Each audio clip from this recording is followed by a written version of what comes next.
Ayyuhal hadirin wal hadirat rahimakumullah. Wabil khusus segenap mutakharijat yang tergabung dalam organisasi umat ukhuwah mutakharijin al-Anwari yang dirahmati Allah. Hadis ke-20 yang telah kita baca, sebelum kita jelaskan, marilah kita awali dengan ucapan syukur kepada Allah Subhanahu wa Ta'ala atas segala karunia yang diberikan oleh Allah Subhanahu wa Ta'ala, nikmat sehat, panjang umur, sehingga kita berada dalam keadaan tetapnya iman, kesehatan. Mudah-mudahan kita senantiasa dijauhkan dari bala musibah dan senantiasa dibawa kalimat la ilaha illallah Muhammadur Rasulullah sallallahu alaihi wasallam. Salawat ma'asalam muka-muka katul kepada kanjeng Nabi Muhammad sallallahu alaihi wasallam, karena beliau yang telah mengarahkan, menuntun kita sehingga kita menjadi orang-orang yang punya harga diri, orang-orang yang punya kemuliaan karena cahaya keimanan dalam diri kita semuanya. Dengan satu harapan, muka-muka keimanan yang ada di hati kita semuanya bisa kita pertahankan sampai hembusan nafas yang terakhir, sehingga kita menjadi orang yang husnul khatimah. Ayyuhal hadirun wal hadirat rahimakumullah. Dalam hadis ini, ya, sesungguhnya sesuatu yang telah disepakati, sesuatu yang ditemukan oleh manusia dari kesepakatan nabi-nabi terdahulu, yaitu ada satu kalimat idalam tastahi. Jika kamu tidak merasa malu, jika kamu tidak malu, turun dari izin, lakukan ya, sekehendakmu. Kata kunci kalimat ini adalah al-haya. Lek izin lakono sakar. Sekarang pertanyaannya, al-haya izin itu sing koyo nopo? Izin itu nopo? Ternyata kalau kita lihat hadis yang lain, al-haya min quwwatil hissi. Jadi malu itu ternyata dorongan dari quwwatil hissi, dari perasaan. Jadi izin itu tidak tiba-tiba datang, enggak. Izin.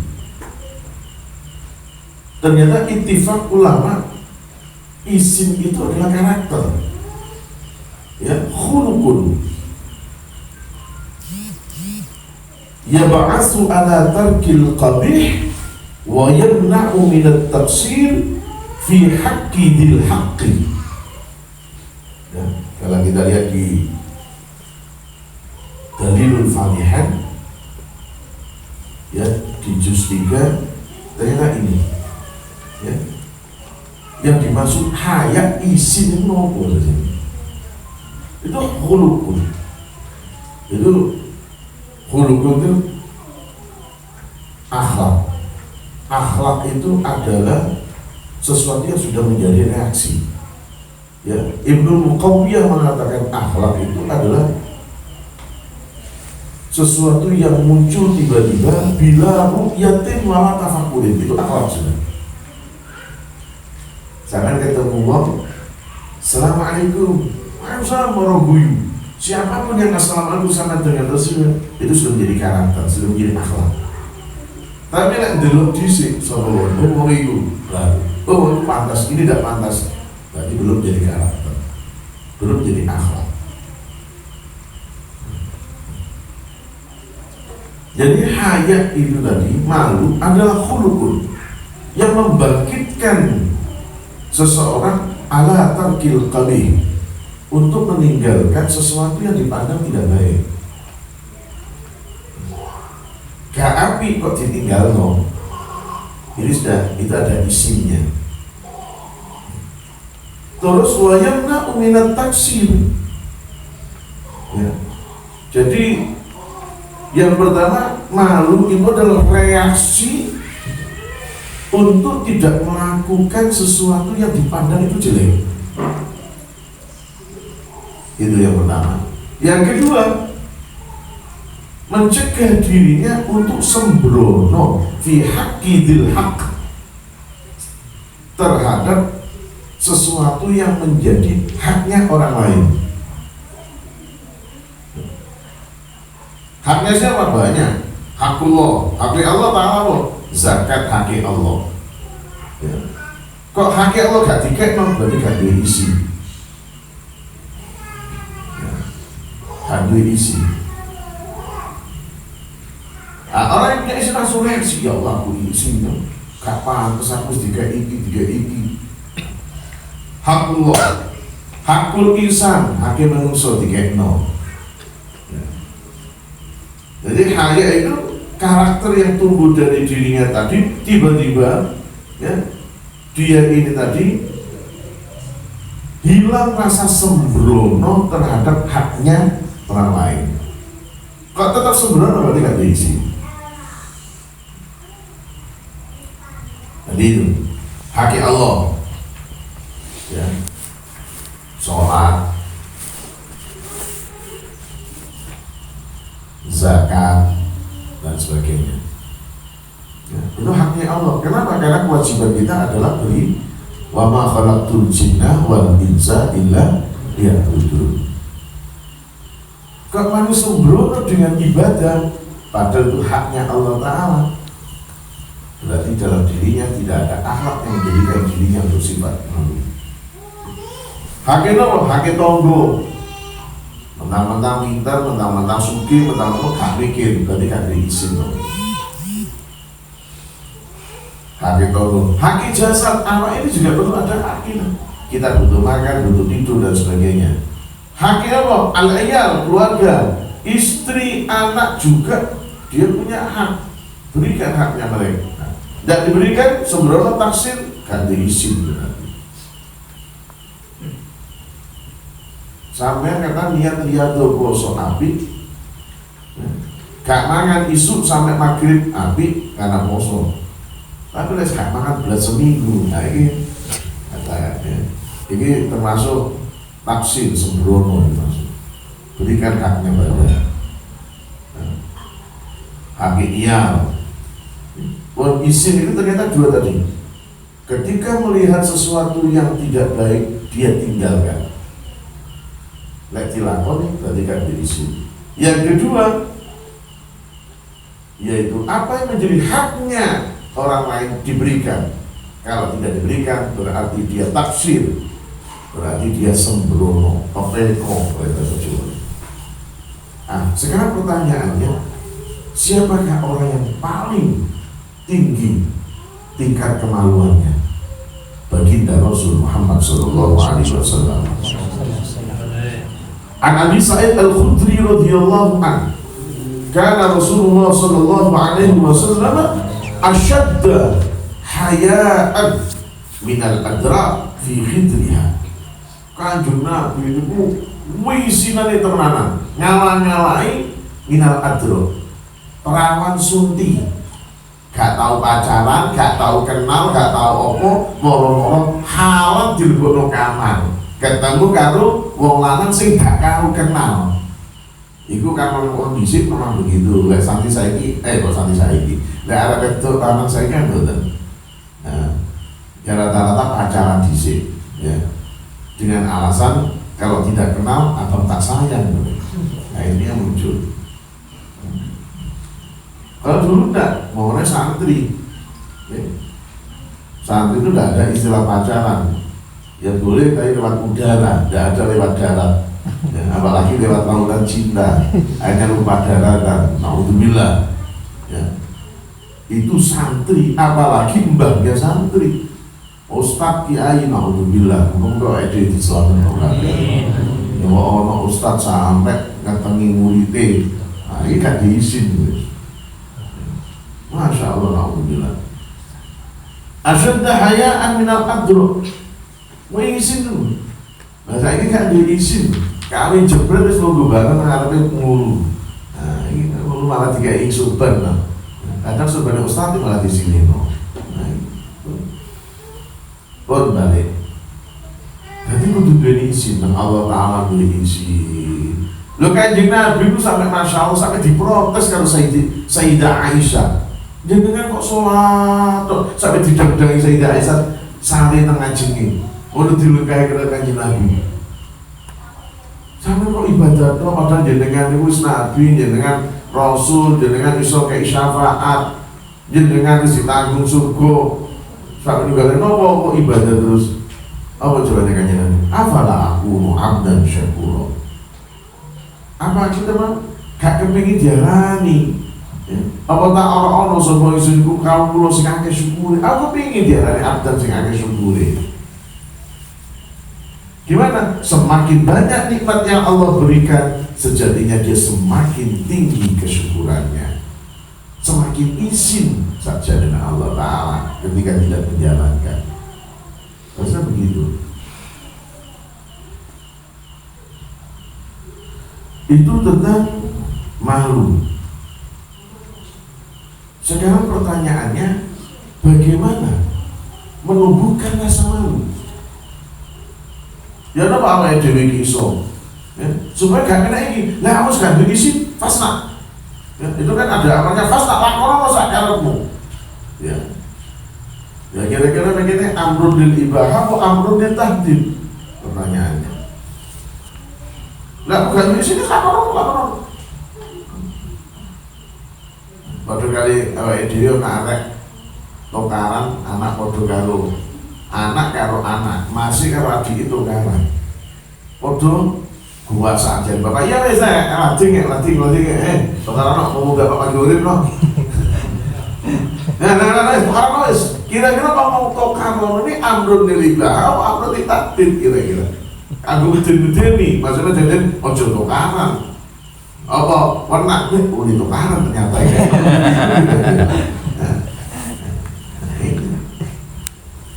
Nah, sekarang kita munculkan malu itu budaya malu perlu ditumbuh kembangkan. Ya apa caranya?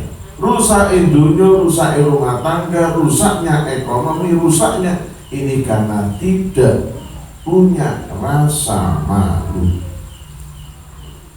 Saya itu saya sing gak duwe izin. Nah. Bisa anak wong meteng di luar nikah, itu iso-iso sak keluarga ya, pindah ke daerah pun. Saya ingin enggak. Apa bang? Gini meteng ya, kecelakaan yang gini gua. Siapa kan meteng ibu yang ibu paham nih kan terakhir nih kan saat ini dari 70 nih loh. Sudah tidak punya rasa malu. Nah, sekarang pertanyaannya, bagaimana kita bisa menumbuhkan rasa malu? Ibnul Qasim Al-Junaidi, Abil Qasim Al-Junaidi mengatakan, ya, juga ada di Dalilul Fatihah. Abil Qasim Al-Junaidi mengatakan, al-haya ru'yatul ala ay an-na'mah min fadlillah ma istighnaihi anhu. Itu yang pertama. Malu itu akan muncul apabila dia melihat nikmat-nikmatnya Allah. Nikmat-nikmatnya Allah yang datangnya dari fadlnya Allah. Dan perasaan tidak butuh terhadap nikmat itu baru muncul isi. Jadi melihat nikmatnya Allah, itu nikmatnya Allah. Satu misal, sangat kepingin saat hari ini saya mendapatkan uang 1 juta. Kok oleh cuma 100.000, tetap ru'yatun nakmah. Iki nikmati Allah. Masa sih? Udah cuma sakmene. Loh, ini min fadlillah. Dari Allah yang ngasih Allah, bukan sembarangan. Loh kita kadang-kadang tidak. Awak dhewe iki ketika mendapatkan nikmat melupakan Allah. Semua dikongkon karo Ustaz Khuluk, dia mengkoni temenanan. Jadi isu gue pages 150, ternyata cuma selawean. Pedih dulu. Melihatnya pada batas itu toh. Seharusnya dia melihatnya kepada ke atas. ru'yatun na'ma harusnya apa? Min fadlillah, itu dari fadlnya Allah Ta'ala. Iya, terus butuhnya apa? Makanya ketika dapat gitu, ojo didelok tanpa nama, ya matur nuwun alhamdulillah. Ojo didelok terus. Ojo buku-buku barokah, buku-buku barokah. Ya. Ternyata dalam buku, soalnya, tidak bismillah. Ya. Makanya mohon maaf, saya sendiri kalau ceramah, ya, nama itu jarang langsung saya buka, rata-rata langsung saya kabur. Sehingga apa? Saya tidak tahu mana yang ngasih banyak, mana yang sedikit. Ya, kalau, ya, ono kadang lah. Kenapa? Hilang ikhlas. Tahu gue mobil pengajian, tak ono ngisi 1 jam, boleh dikai kok tipis, penasaran, tak buka. Alhamdulillah isinya 50.000. Tinggal supir kalau bensinnya bingung. Kan hilang ikhlasnya kan akhirnya. Hilang ikhlasnya. Nah karena nanti bismillah bukan langsung lebok sudah. Kenapa? Biar kenapa kita ini sudah untung kita semua. Saat ini jadi mubalak, jadi untung. Zaman Rasulullah Sallallahu Alaihi Wasallam, Rasulullah orang yang kaya, ketika beliau berdakwah dunia ini entek, ya itu yang kita lakukan. Kita jangan sampai habislah dunia kita katakan, tapi tetap kita niati kita dakwah di situ. Kenapa? Karena memang perintah dari Allah, perintah Allah Ta'ala lewat lisan Rasulullah, balighu anni walau ayat. Makanya ngaji gini kan kudu dicatat sampai meskipun hanya pada anak, istri dan sebagainya. Belum tidak ada yang setri gitu. Yo, nemai bapak emak belum mati. Nah, ya kan nih. Ya terus berarti. Ya. Tidak ada salahnya. Jadi itu Abil Qasim Al-Junaidi mengatakan al-hayah, malu itu akan muncul, akan bisa ditumbuh kembangkan. Yang pertama, ru'yatul ala ay'an na'ma min fadlillah ma'istighna'ihi anhu, yaitu dia melihat bahwa itu nikmat itu datangnya dari Allah, cuma lewatnya dari manusia. Makanya jangan dinafikan. Dapat berapa? Gaji kayak ya kamu harus protes. Ya. Bon, itu yang pertama. Oke. Makanya saya lihat tukang becak di daerah Ngampel, di daerah Ngampel, Pasuruan, itu kalau dikasih itu tidak dilihat. Dikit oh gini kesuan tuh, tidak dilihat sudah. Umpama kene ngapusi lo, nggak tahu dia mantul langsung botak. Beda dengan daerah-daerah tertentu. Ya. Dan tidak harus mundur ketika ini piro iki dulu ke sumune dulu. Kenapa? Karena dia tidak melihat nikmat itu datangnya dari Allah. Itu harus diyakini. Sama oleh Siti tetap syukurlah. Ya Allah, mudah-mudahan yang sedikit ini membawa barokah. Andai kata banyak, tetap alhamdulillah. Jangan lupa kau sisihkan untuk orang lain. Begitu harusnya. Gitu. Itu yang pertama untuk menumbuhkan. Yang kedua, ru'yatut taksir ma'ama yarahu min taksirihi fi adai khidmati maulah. Yang kedua untuk tumbuh rasa malu. Bagaimana? Melihat kekurangan dalam diri kita bersama ma'ama yarahu min taksirihi, karena kesembronoan dirinya di dalam melakukan ibadah. Saya ulangi lagi, untuk menumbuhkan rasa malu. Yang kedua adalah melihat adanya kekurangan dalam diri kita di dalam menjalankan kewajiban-kewajiban terhadap Allah Subhanahu